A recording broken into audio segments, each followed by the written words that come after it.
வணக்கம். Kalaiselvi சாமியன் வழக்கறிஞ. Immediately after Pongal இந்த video post பண்ணணும்னு நினைச்சேன், பட் முடியல. எனிவே, எல்லாரும் பொங்கல் எல்லாம் முடிச்சு சொந்த ஊர்களில் இருந்து திரும்பி மீண்டும் இயந்திர வாழ்க்கைக்கு இயல்பு வாழ்க்கைக்கு திரும்பி இருப்பீங்கன்னு நம்புறேன். பொங்கலுக்கு ஊருக்கு போலாமா வேண்டாமான்னு யோசிச்சவங்க கூட இந்த முறை அதிகம் சென்று வந்திருக்காங்க.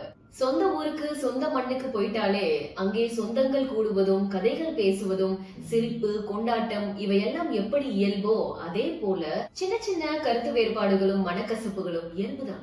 அன்பு, கோபம், தாபம், பொறாமை இவை எல்லாம் நிறைந்ததுதானே உறவுகள். என்னதான் ஒரு இலை நிறைய ஒரு 10-12 ஐட்டம்ஸோட ஒரு நல்ல விருந்து வச்சு கடைசியா ஒரு பாயாசத்தோட முடிச்சாலும் எல்லாம் ஓகே தான். ஆனா கடைசியா வச்ச பாயாசத்துல மட்டும் கொஞ்சம் இனிப்பு கம்மின்னு சொல்லிட்டு வர கூட்டம் தான் நம்ம. எல்லாரும் எல்லா நேரமும் நம்மோடு நல்லா பேசணும், நல்லா நடந்துக்கணும்னு எதிர்பார்க்கிறோம். அதே மாதிரி நம்மால நடந்து கொள்ள முடியுமா? நிச்சயமா முடியாது.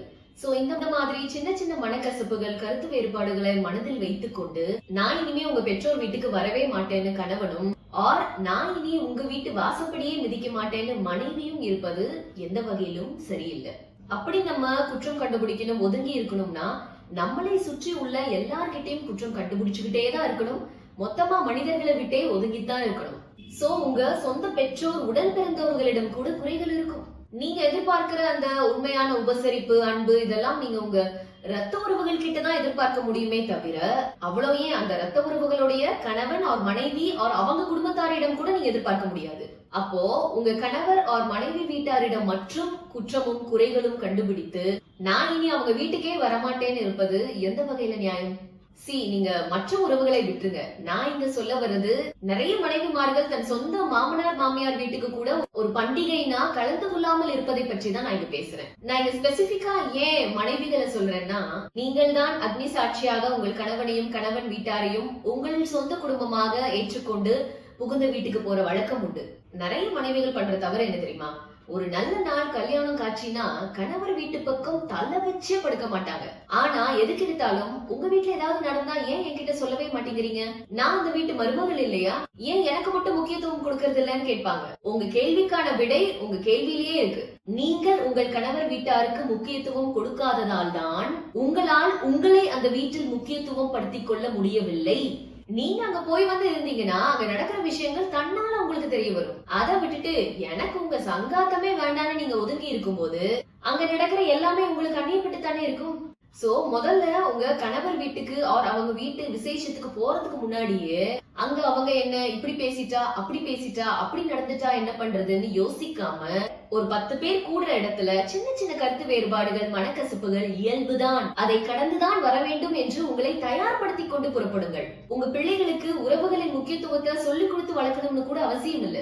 உறவுகளோடு பழக அனுமதியுங்கள். அவங்களே நல்லது கெட்டது தெரிஞ்சுக்குவாங்க. நீங்கள் உங்கள் கணவர் வீட்டுக்கு கணவர் வீட்டு நிகழ்ச்சிகளுக்கு வருகை செய்வது உங்கள் கணவருக்கு மனமகிழ்ச்சியையும் மரியாதையையும் தருமானால் உங்களுடைய பிரையாரிட்டி அதுவாகத்தானே இருக்கணும். அதே போல பெரும்பாலான வீடுகள்ல அந்த வீட்டு மருமகள் தன் கடமை தவறாமல் அந்த வீட்டு எல்லாம் நல்லது கெட்டதுக்கும் ஆள முன்ன நின்னு எல்லா வேலையும் செய்வாங்க. ஆனா தன் வீட்டு மருமகள் தான் எல்லா வேலையும் முன்ன நின்னு செய்யணும்னு எதிர்பார்க்கிற அந்த வீட்டு பெரியவங்க மாதிரியே நடந்துக்க மாட்டாங்க. அதாவது இன்னொரு வீட்டுக்கு திருமணம் ஆகி போன தன் மகள் மட்டும் இந்த வீட்டுல ஒரு நல்லது கெட்டது விசேஷம்னா தன் மருமகனோடு ஆளா வந்து நிக்கணும்னு அழைச்சிட்டு வந்துருவாங்க. ஆனா இதே போல நம்ம வீட்டு மருமகளுக்கும் ஒரு நல்ல நாள் ஒரு பண்டிகை எதுவுமா தன் பெற்றோர்களை சந்திக்க வேண்டும் என்று ஆசை இருக்கும்னு ஏன் தோணல? உங்கள் மகள் தன் கணவரோடு உங்க வீட்டுக்கு வருகை செய்தது போல உங்கள் மருமகளுக்கும் தன் கணவரோடு தன் பெற்றோரை சந்திக்க வேண்டும் என்ற ஆசை இருக்கிறதுல என்ன தவறு இருக்கு? அப்படியே உங்கள் மகன் தன் மனைவியை அவள் பெற்றோர் வீட்டுக்கு அழைத்து சென்றால் அவன் கெட்டவன். அதையே உங்கள் மருமகன் செய்தால் மாப்பிள்ள தங்கமானவர் இல்லையா? சரிதான், உங்க மாப்பிள்ள தங்கமானவர் தான். ஏன்னா நம்ம மனைவியும் பண்டிகை அதுவுமா தன் பெற்றோர்களை சந்திக்க விரும்புவது சரிதான். அழைத்து வந்தவர் நல்லவர் தானே, அதில் எந்த சந்தேகமும் இல்லை. ஆனால் நம் மனைவியும் இதே போல ஆசைப்படுவாள் என்று தெரிந்தும் அதை செயல்படுத்த திராணி இல்லாத என் மனைவிக்கு இது போல ஆசையே வரக்கூடாது என்று எண்ணும் உங்கள் மகனை எந்த லிஸ்ட்ல சேர்க்கிறது? சில கணவர்கள் இப்ப நினைக்கலாம், ஐயோ எனக்கு அந்த துணிச்சல் இல்லை என்று. இதற்கு துணிச்சல் எல்லாம் தேவையில்லை. மனைவி மீது அன்பு இருந்தால் போதும். பண்டிகை முடிந்தாலும் கூட மனைவியை அவள் வீட்டுக்கு அழைத்து செல்லலாம். அதுலயும் என் மனைவிக்கு இந்த மாதிரி ஆசையெல்லாம் இருக்கவே கூடாதுன்னு யோசிக்கிற ஆண்களை எல்லாம் நான் மனிதர்கள் லிஸ்ட்லயே சேர்க்கல. நான் என்னோட நிறைய வீடியோஸ்ல சொல்லியிருக்கேன், பண்டிகைகள், குடும்ப விழாக்கள் இவையெல்லாம் அந்நிகழ்வுகளை கொண்டாடுவதற்கல்ல, அந்நிகழ்வுகளின் மூலம் கூடும் உறவுகளை கொண்டாடுவதற்கு. சேம் டைம் உங்கள் கணவர் or மனைவி தங்களுக்கு விருப்பமில்லாத போதிலும் உங்கள் மனநிறைவுக்காக ஒரு இடத்துக்கு வராங்கன்னா அங்கே அவர்களுக்கு எதிராக ஒரு அவமரியாதை நிகழ்ந்தால் அது உங்களுக்கும் எதிரானது என்பதை நினைவில் கொள்ளுங்கள். சோ எப்போதும் போனும் கையுமாவே உட்கார்ந்துட்டு இயந்திரங்களோடு உருவாடுவதை பண்டிகை காலங்களிலாவது தவிர்த்து மனிதர்களோடு உருவாடுவோம். நன்றி.